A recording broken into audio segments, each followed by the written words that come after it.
la ministre Marlène Schiappa, nous avons souhaité être ici à Chaumont, à la fois dans un commissariat tout à l'heure et aussi dans une des écoles de formation historique de la gendarmerie nationale. Vous savez, le ministère de l'Intérieur a pris des engagements au-delà de ce qu'il fait de façon quotidienne.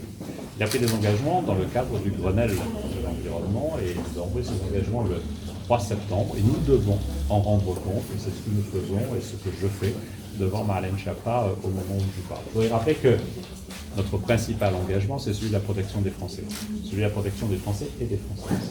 Celui qui fait que chaque jour, quel que soit le jour de la semaine, en moyenne, nous accueillons, nous protégeons 200 femmes chaque jour qui sont victimes de violences et qui sont accompagnées par nos services en fonction de la gravité de façon différente. Et pourtant, malgré cet engagement, il y a des femmes qui meurent sous le coup de leur conjoint, de leur compagnon. Et c'est insupportable.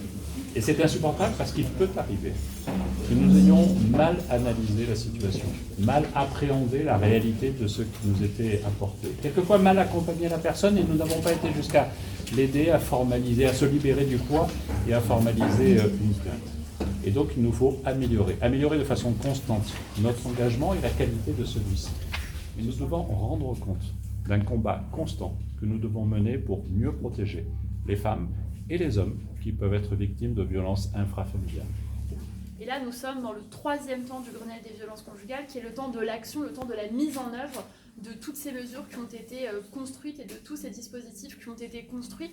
C'est la première fois qu'il y a une telle mobilisation, mais c'est la première fois qu'il y a une telle méthode, une méthode très collective, avec dans des mêmes groupes de travail, à la même table, à la fois des forces de l'ordre, bien évidemment, la police, la gendarmerie, mais aussi des associations, des proches de victimes de féminicide, des victimes de violences conjugales, et tout l'écosystème qui, avec les administrations, avec la mission interministérielle de protection des femmes, avec les différentes associations, a pu travailler ensemble pour mieux outiller les forces de l'ordre.